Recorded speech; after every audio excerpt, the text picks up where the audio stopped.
What's up guys, it's Danta. Lately I've been leveling up a lot of characters because of the anniversary event. Right now I have around 40 level 80s, which means I still have about 60 more to go to get all my level 70 alts up to 80. Why do I need over 100 level 80s? Honestly, I have no idea anymore. I used to say it's for farming transmog and mounts, but after running the same dungeon or raid 30 times in a row, I already feel like I want to lay down, man.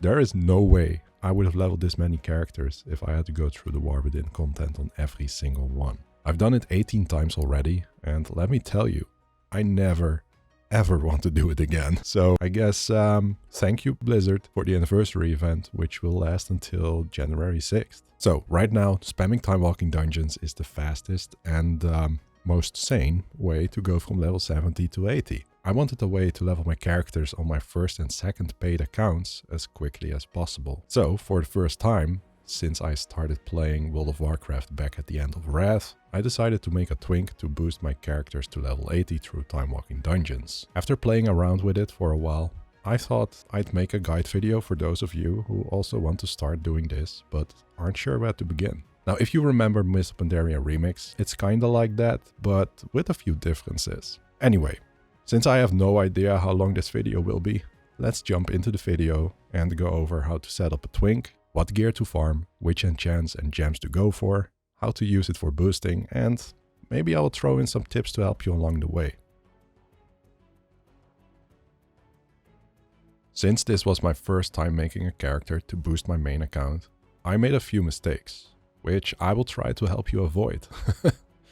Initially, I created a twink on my second paid account to use it for boosting my main account. Big mistake. What you actually want to do is make your twink on a trial account, basically an account you don't need to pay a subscription for. I have no idea why I was that stupid, because I've boosted myself before during Mob Remix, which was basically the same concept, but for some reason I didn't think of it this time. So, learn from my mistake, make your twink on a trial account and not on one of your paid subscription accounts. Now, if you are unsure how to create a trial account, it's super easy. Log into your Battle.net account and go to the Games and Subscriptions section. Scroll down and here you will see Starter Editions and Public Test Regions. From here, you can add a Starter Edition, which is essentially a trial account. Now, all trial accounts are bound to your Battle.net account. So after creating one, you will see it as an option in your Battle.net launcher. Just select the account that you want to play on. For example, back in BFA, I farmed around 10 million gold for 2 longboys and a couple of frogs using 7 accounts. So as you can see, my accounts are labeled WoW 1, WoW 2, WoW 3 and so on. Now out of those, only 2 have an active subscription. The rest are basically all trial accounts. Now there are a few important things that you need to know about trial accounts. You won't be able to trade, use the auction house, or access the mailbox. This means you will need to rely on the Warbank and your main account to buy certain items, like gems, enchants, and profession materials, if you want to go, for example, the Nitro boots from engineering. Now don't worry, I will let you know what gems, enchants, professions, etc. you might want to go for later in the video. Now if you are thinking about making a trial account, and you have a decent PC capable of running 5 WoW clients on the lowest graphic settings, I'd highly recommend adding 4 starter editions to your account. This will help out a lot if you want to boost your own characters without having to deal with random players. But I will talk more about how that works later in the video. After setting up the trial account for your twink, the next step is choosing a race and class. Some classes are simply faster than others when it comes to killing mobs. For example, in my opinion, a Fury Warrior is better than a Warlock as a twink for rushing dungeons. Now I made 2 Fury Warriors, one on Alliance and one on Horde, and a Mistweaver Monk. But I think Arcane Mage, Resto Druid or Holy Priest are great options as well. They all have great spammable abilities that make clearing dungeons a lot faster. Of course you can play whatever class you enjoy, but in my opinion, these are the best for soloing dungeons quickly. So, as I mentioned earlier, I've made a Fury Warrior and a Mistweaver Monk. And I enjoy both. The Warrior has a bit more survivability, but honestly, Rising Sun Kick on the Monk is insane. It can literally take out 50% of a boss's HP in one hit. It's crazy. Now, as for which race to choose, you can choose whatever you like. But there are some races with ratios that can give you an edge. For example, My monk is a Lightforged Draenei, and its racial ability, Light's Judgment, drops down a laser beam on the enemy's head that deals an insane amount of damage. If you combine this with one Rising Sun kick, you will have a chance of just instant one-shotting a boss. It's insane. It really is. Now my Fury Warrior is a Drag tier, and their double jump and gliding ability allows me to skip certain parts of dungeons, which lets me complete dungeons even faster. Goblins have a rocket jump that lets you bypass specific areas as well. Dark Iron Dwarves move faster indoors. Night Elves can Shadow Melt to reset aggro on mobs, which is super handy. Sandalari Trolls, Orcs and normal Trolls have attack speed or damage bonuses that allow you to kill mobs and bosses a bit faster. So yeah, if you are looking to min-max your characters, these are definitely things to keep in mind. Personally, I just want to clear dungeons as fast as possible, so I went with a Drag tier for my Fury Warrior and a Lightforged Draenei for my Mistweaver Monk.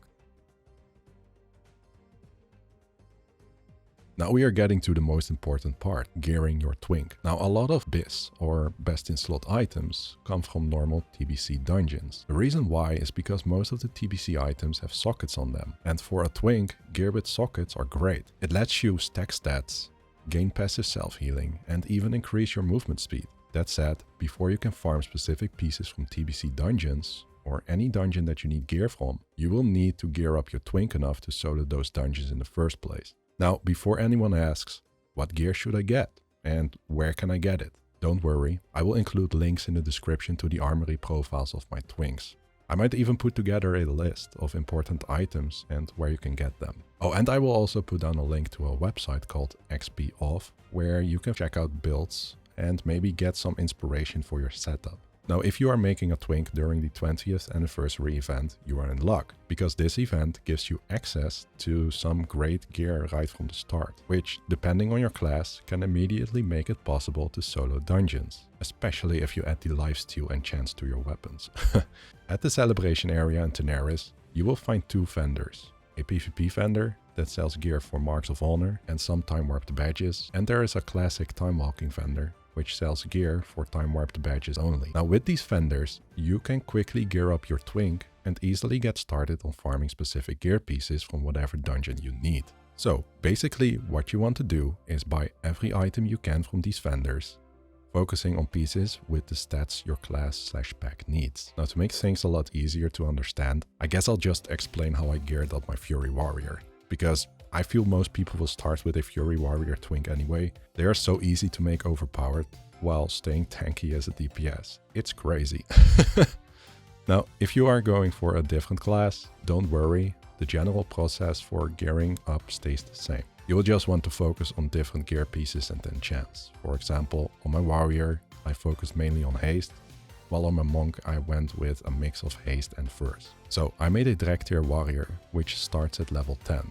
If you are planning to play Fury Warrior, I'd suggest leveling to 11, because that's when you can equip two two-handed weapons. This gives you a massive boost in stats and significantly increases your damage. On the other hand, I kept my Monk at level 10, since going to 11 doesn't really offer anything useful for that class. It just makes enemies have more HP, which is kind of pointless. So keep in mind that some classes might benefit from going to level 11, while others are better off staying at level 10. It really just depends on the class and spec that you are playing. After hitting level 11, I opened up my warbank, got some gold out of it, and locked my XP. This step is very important, because without locking your XP, you won't be able to stay at level 10 or 11 forever. For those who don't know, you can lock your XP by talking to an invisible NPC in your faction's capital. Alliance players can find him in Stormwind near the Battleground Masters. Horde players can find him somewhere in the Orgrimmar barracks. I will include links to their exact locations in the description below.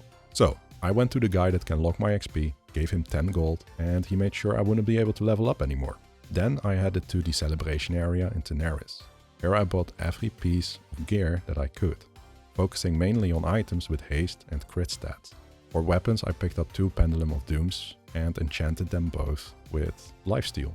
This will make you almost immortal until you get disarmed or stunned, because then, well, rip bozo. Now don't worry, I will go over all the gems, enchants, jeweler settings to add sockets to your rings and necklaces, and everything else you will need after we cover the gearing part. Now at this point, my Fury Warrior was already strong enough to solo the dungeons I needed for socketed gear. Because level 10 and 11 characters are just insanely overpowered. Like, if you have Detail's DPS meter enabled on your main, you will see your Twink sometimes do like 6 to 7 mil DPS. Now, before you start farming the gear that you want, make sure that you visit Chromie and select the Shadowlands timeline. This will unlock access to almost every portal in the portal room, making travel between zones much faster. Since we will be farming gear from TBC, Draenor, Shadowlands and Dragonflight, this will save you a lot of time. Don't worry though, we only need one item from Shadowlands, so we won't stay there long. The first two dungeons I went to were the Underbog and Slave Pens. These dungeons have great gear for Fury Warriors, with nice stats and, most importantly, sockets. The items that you want to get here are the Truthbearer's Shoulders, the Studded Girdle of Virtue, and either the Breastplate of Righteous Fury or the Unscarred Breastplate. In the Underbog you can also get a two-handed weapon with 3 sockets on it, but I feel like weapons with a higher base damage are just better, especially those weapons obtained from time-walking dungeons with a high item level. Oh, by the way, here's a tip to speed up farming items in dungeons. If you enter the dungeon alone, you will get 1 piece of personal loot per boss, but if you party up with your main level 80 character and have both characters enter the dungeon, you will enable legacy loot, which makes each boss drop 2 pieces of loot. This increases your chances of getting the gear that you need. So what I do is I party up, enter the dungeon with both characters, and leave my level 80 character sitting at the entrance. And then I just rush through the dungeon with my level 10 or 11 Twink. Now, make sure your high level character doesn't kill any of the bosses or get close to your Twink. Because if the boss dies far away from your level 80 character, both loot drops will scale to your Twink's level. This will guarantee that they are usable on your Twink.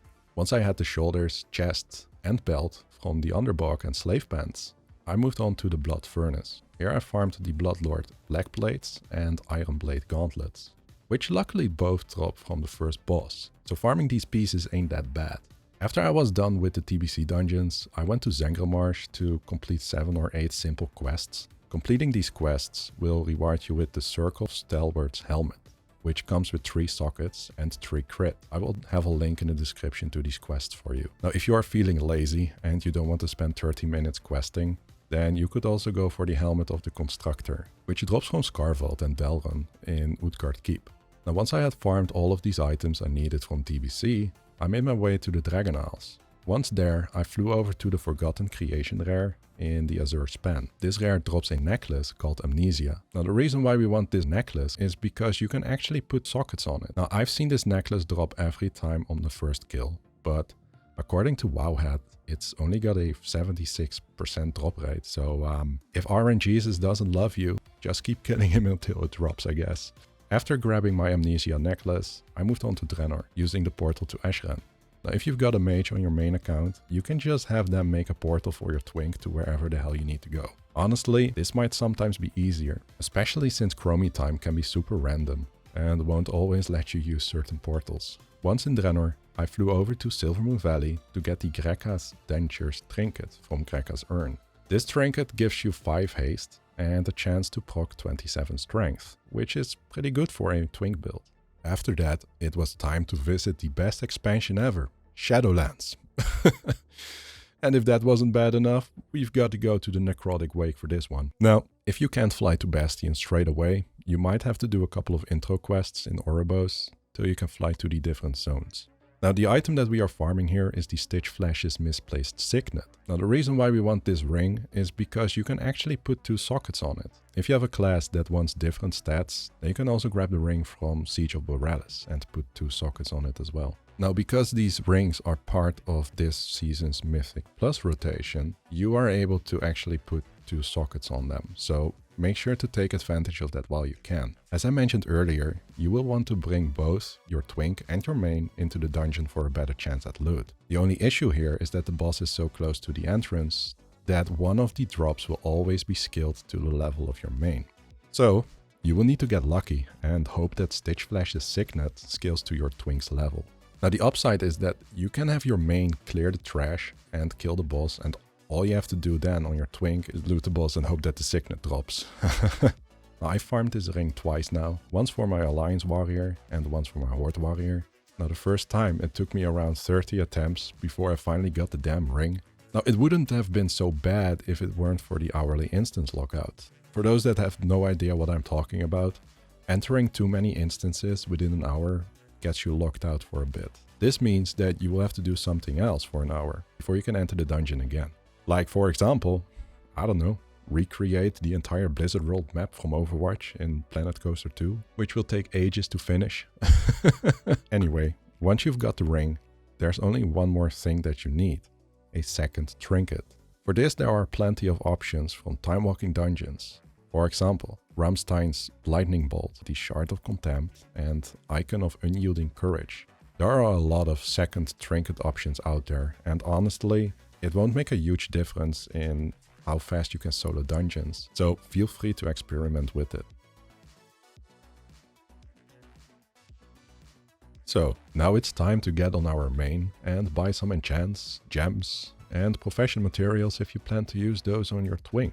Now personally, I bought everything on my main and stored it in my warbank before I started gearing my twink. This way, once I had my twink ready, I could immediately grab all the items from the warbank, apply the enchants to the gear that I wouldn't be replacing, and add gems to empty sockets. Now you can do this too, or you can wait until you've gathered all of your gear.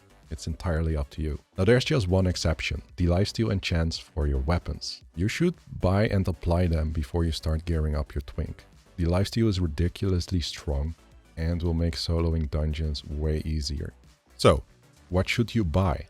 Well, as I mentioned earlier, we can add sockets to our necklace and ring. For rings that support it, 2 magnificent jeweler settings to add 2 sockets to these rings. For your Amnesia necklace, you will need 2 silver quality and 1 gold quality tiered medallion setting to add 3 sockets to it. Now applying these sockets is pretty straightforward. For the ring, all you have to do is just click on the jeweler setting and then click on the ring. It's just as easy as that. When it comes to the necklace, apply the 2 silver quality medallion settings first and then finish it off with the gold quality one. This makes sure that your necklace gets 3 sockets. Now as for the gems that you will want to use, there are 2 that have a unique effect. They increase your movement speed and heal you every 10 seconds based on how many Shadowlands gems you have equipped. These gems are the Revitalizing Jewel Doublet and the Straddling Jewel Doublet. I've placed those in my Stitch Flash ring. It doesn't matter which socket you put them in, but I like to keep them together in the same gear piece. For the rest of my gems, I went with 14 Fierce Ametrine, or however the hell it's pronounced, which gives +2 haste and +2 strength. Now, if you've already hit around 24 to 25% haste, you can swap those for +4 strength gems. Now, I bought these gems for around 300 gold each, but I feel like they will start getting more expensive over time because more people are just going to want to twink, so beware. It might get expensive. I also grabbed 2 Deadly Jewel Clusters and 1 Quick Jewel Cluster, which give +2 crit and +2 haste. These Jewel Cluster gems are Shadowlands gems, and they trigger the Revitalizing and Straddling Jewel Doublet effects. When you add these gems to your sockets, you will notice that you start healing passively, and that your movement speed increased by a lot. Now, if you are playing an Intellect or Agility class, just swap the Strength gems for the ones that give Intellect or Agility instead. So for enchants, I bought the Mark of the Satyr for my necklace. For my cloak, I went with the Gift of Haste. Now, once again, if you already have around 24 to 25% haste, you can go for another stat, like crit. For my chest, I have the Glorious Stats enchant.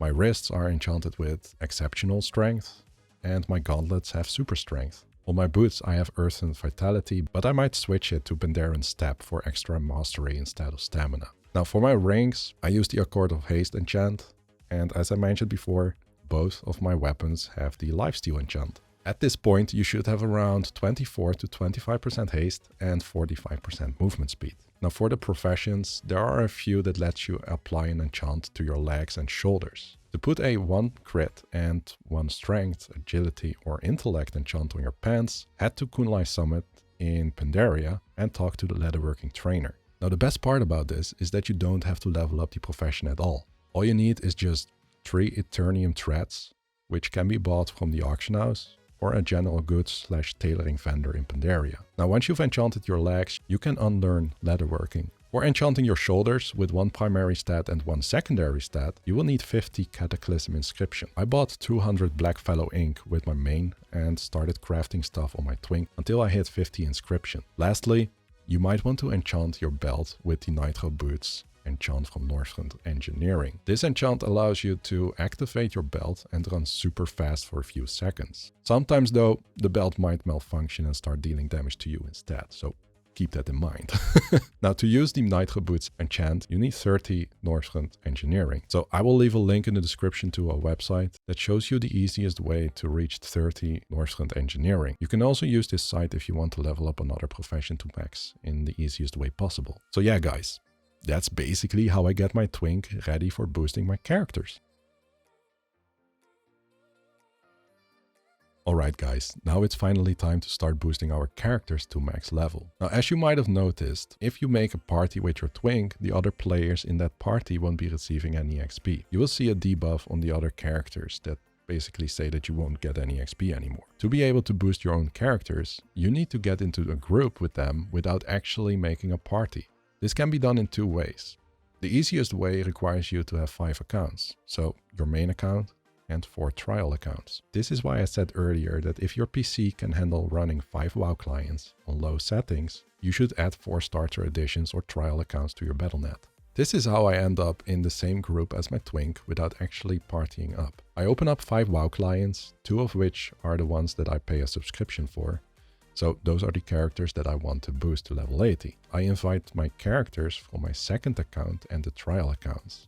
Now you need to be level 10 to queue up for dungeons, so make sure that every character in your party is at least level 10. And also that you have at least one class that can queue up as a healer. Now the fastest way to get a level 10 is by making a allied race, or a director, since they all start at level 10. Once everyone is in the same party, except for the twink, go to Chromie with one of your characters and select the TBC timeline.